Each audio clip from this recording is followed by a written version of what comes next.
Le calme était revenu ce mercredi matin à Machecoul après la période d'inquiétude et de confusion vécue la veille. Mardi, vers 18 h, plusieurs témoignages auraient indiqué la présence d'un homme armé à proximité de la gare routière. Les forces de l'ordre se sont alors déployées et des élèves du lycée ont été confinés. Bien que la présence réelle d'un homme armé n'ait pas été formellement confirmée, de nouvelles opérations de gendarmerie étaient visiblement en cours en fin de journée ce mercredi autour de Machecoul. Ce mardi à Châteaubriand, 850 jeunes de 14 à 25 ans participaient au salon des mini-entreprises où ils ont défendu leurs projets. Parmi les idées, un hôtel à insectes ou bien un attache-lacets à Aimant, Claire Villalon. Si vous aimez les objets insolites, le salon régional des mini-entrepreneurs est fait pour vous. Ici, un seul mot d'ordre, la créativité.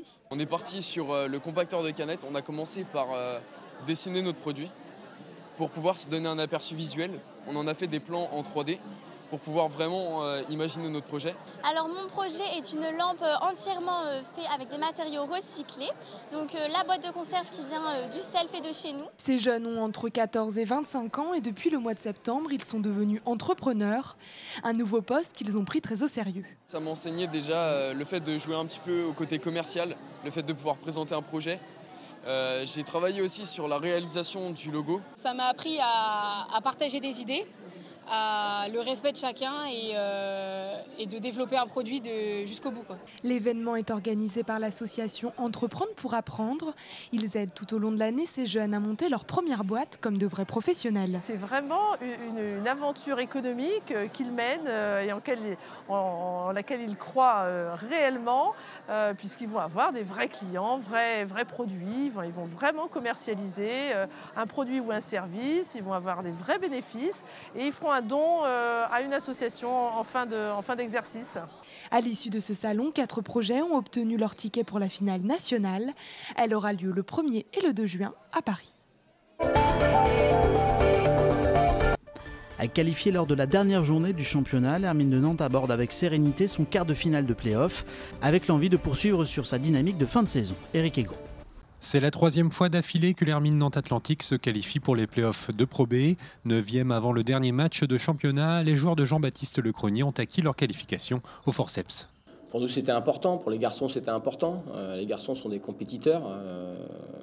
Vraiment le fait de pouvoir faire les playoffs avec cette équipe-là, c'était important. Voilà, c'était important aussi pour le club parce que ça permet de s'inscrire dans la durée. 3e playoff consécutif pour le club, c'est pas anodin, c'est la première fois que ça arrive.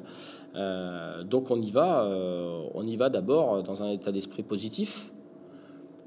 Le second conquérant, déterminé vraiment à faire un bon match là-bas pour commencer. Charleville-Mézières, leur adversaire pour ces quarts de finale, a terminé le championnat à la 5e place, avec une victoire de plus que les Nantais.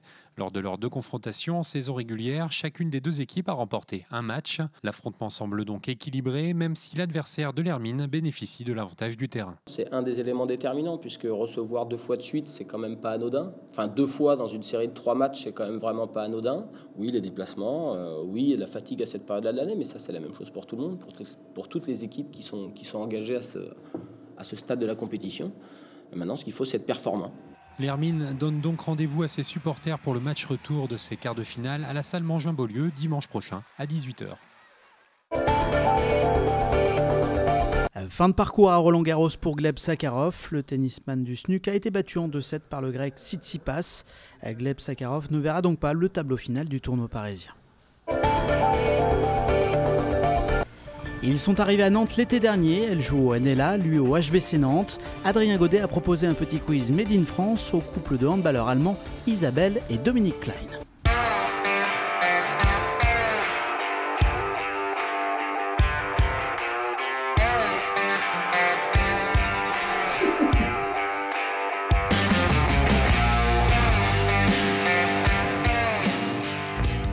Frankreich ist ein wunderbares Land. Was magst du hier? Daher bewundere ich Frankreich dafür, dass sie einen Tagesablauf haben, wo man sich Zeit nimmt fürs Essen mit ab und zu schon mal einen Rotwein mittags um 2. Ich mag das zum Beispiel auch, wenn man um 15 Uhr einen Termin hat, wenn jemand um 15 Uhr kommt. Das haben wir gelernt in Frankreich, dass man sich da ruhig ein bisschen entspannen kann, dass es ein bisschen länger dauern kann. Deine Beziehung mit der französischen Sprache. Kompliziert? Fragezeichen. Ich hatte es ja in der Schule, seit ich 12 Jahre alt bin. und daher war der Wiedereinstieg für mich ein Stück einfacher. Kompliziert, ja.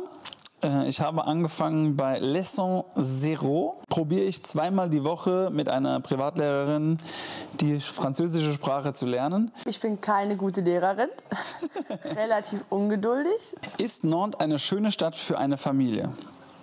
100%, ja. Da gibt es keine Diskussion. Man kann weggehen, man kann überall Sport machen, man kann immer mit Kindern was machen. Es gibt so viele Spielplätze. Kannst du dein Lieblingsfanlied singen? Ein Prosit der Gemütlichkeit. Alleleros, alleleros.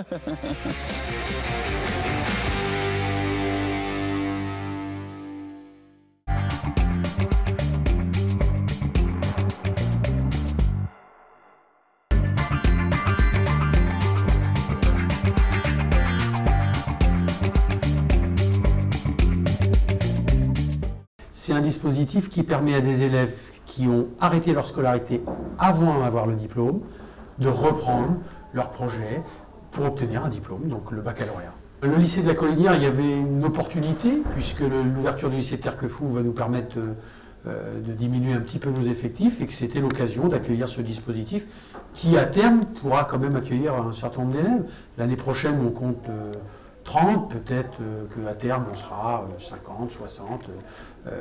Voilà, ça reste un dispositif de taille humaine, c'est extrêmement important, puisque c'est la proximité, la personnalisation qui fait la particularité de ce dispositif. Mais il fallait quand même trouver un établissement capable de l'accueillir.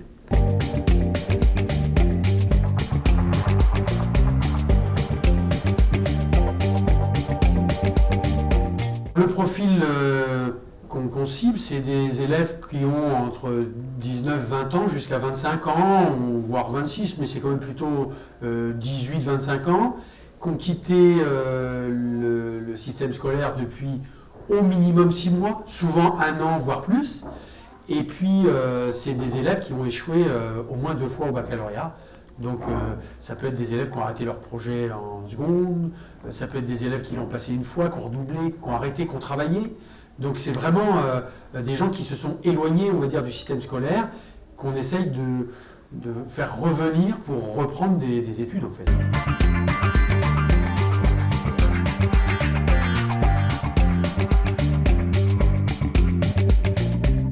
Pôle d'insertion de l'Académie de Nantes, nous enverrons des candidatures, nous enverrons des élèves potentiellement intéressés, mais ça peut être très simple, hein, il suffit de prendre contact avec l'établissement, d'aller sur notre site internet, de remplir une fiche de candidature, et il y aura systématiquement derrière un entretien pour faire le point, proposer, se positionner, enfin, accompagner le jeune dès le début dans son projet. Je sais pas, ce matin par exemple j'ai reçu un mail d'une maman dont le fils a 20 ans, voilà, qui a arrêté, qui a travaillé, qui se rend compte dans son travail que sans diplôme c'est difficile, qu'il aura du mal à progresser.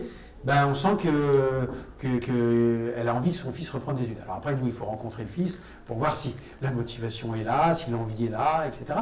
Mais bien sûr, oui, on a des gens, et je pense que sur Nantes, potentiellement, il y a un vivier important de gens qui ont envie d'avoir le baccalauréat et de reprendre leur projet scolaire.